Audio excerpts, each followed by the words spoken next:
Ngayong Oktubre ay pinagdiriwang na noontime variety program na It's Showtime ang kanilang 15th anniversary sa Kapuso Network. Labis ang tuwa at pasasalamat ng mga host ng programa para sa selebrasyong ito at patuloy ang kanilang paghahatid ng saya sa madlang people at madlang kapuso. Sa naganap na press conference ng It's Showtime, inihayag ng ilang hosts kung bakit espesyal ang 15th anniversary ng kanilang programa. Alamin ang lahat ng yan dito sa Kapuso Insider.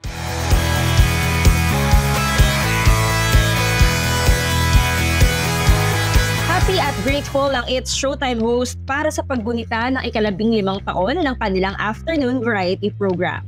Lalo na't sa Kapuso Network na ito ipagdiriwang. Very thankful kami. Lalo na't first time namin is-celebrate ang magpasikat. Remember this year? Yeah, first sa GMA. First time namin is-celebrate ang magpasikat. 15th anniversary pa kasama ang mga kapuso. Kaya we're very happy, we're very lucky, and looking forward kami na mapanood ng lahat.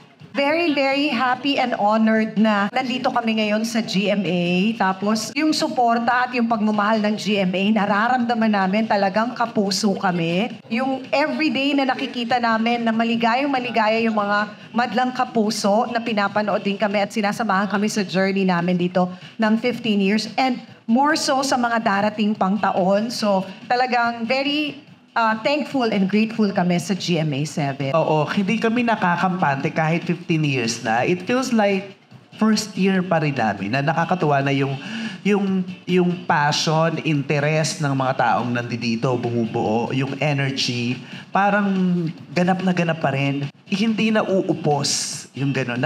Nakikita ko, nararamdaman ko ang pagod ng marami, pero ang pinagpapasalamat ko sa Panginoon, hindi sila nauupos. Yun, kahit 15 years na. Para sa host na espesyal ang 15th anniversary ng It's Showtime dahil nagsisilbi itong simbolo ng kanilang matatag na samahan at lumalaking pamilya.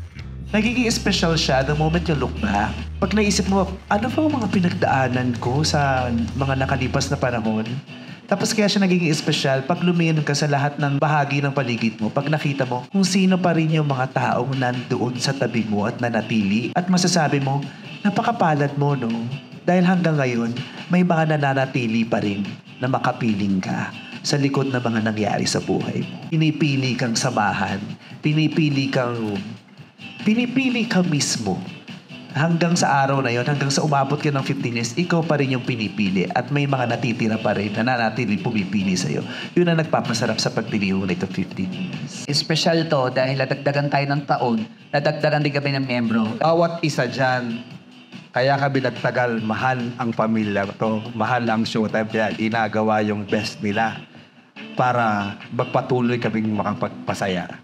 And para kaming alak, 15 years mas swerte, mas masarap, and habang tumatagal, mas sasarap pa yan. Kaya maraming salamat sa bumuo, sa gumawa ng alak na to, ang madlang people. Special sa akin kasi nasamahan ko itong mga kaibigan ko noong mga panahon na ang hirap. Special celebration dahil alam mo yung may kaklase ka. Kasi ang tingin ko sa kanila, para mga kaklase ko, yung kasama mo araw-araw. Pero yung kasama mo araw-araw, so pamilya mo na talaga sila eh. So yung celebration na yun, na dumaan kami sa masitihi, mahirap, malungkot, kakabagot, na mga pangyayari sa buhay namin. At napagtagumpayan at siyempre na-bless ng Panginoon. At dahil na rin sa pagsisikap namin at sa pagmamahal namin, sa trabaho namin, sa pagmamahal namin sa madlang people at sa aming mga kasama dito. Andito kami. I cannot think of any better way to celebrate. No reason to celebrate than that. So for me, it's a personal thing. Malaki rin na naging pagbabago sa buhay ng It's Showtime host magmula nang maging bahagi ng programa, gaya ng pagkakaroon ng mas magandang buhay at ang nabuong bagong pamilya. Dito ko talaga natutunan maging maximum happy. Kasi choice natin yan eh. Titipirin mo ba yung ligaya or totoo mo yan? And talagang malaking pasasalamat ko palagi. Sinasabi ko kay Vice, you taught me how to laugh. Yung talagang ang pangit ng mukha mo katatawa. Kasi ganun yung deserve ng puso natin eh. As people, that is what we should be feeling. And huwag natin titipirin yung feeling na yan. Dito ko una naramdaman yung sinasabi nilang energy. You really feel it dito sa studio na to. So, yun yung nabago sa buhay ko ng Showtime. Namulat yung mata ko on how to live life better.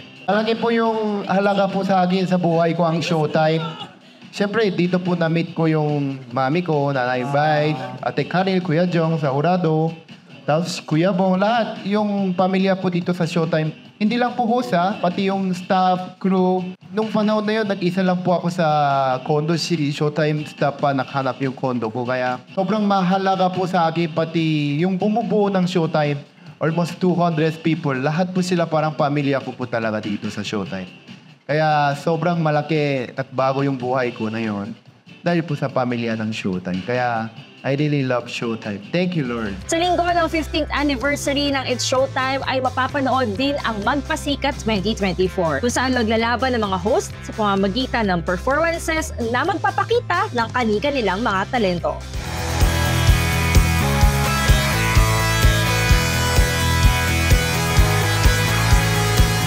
For more exclusive contents about your favorite Kapuso stars and shows, visit gmanetwork.com. Follow us on our social media pages.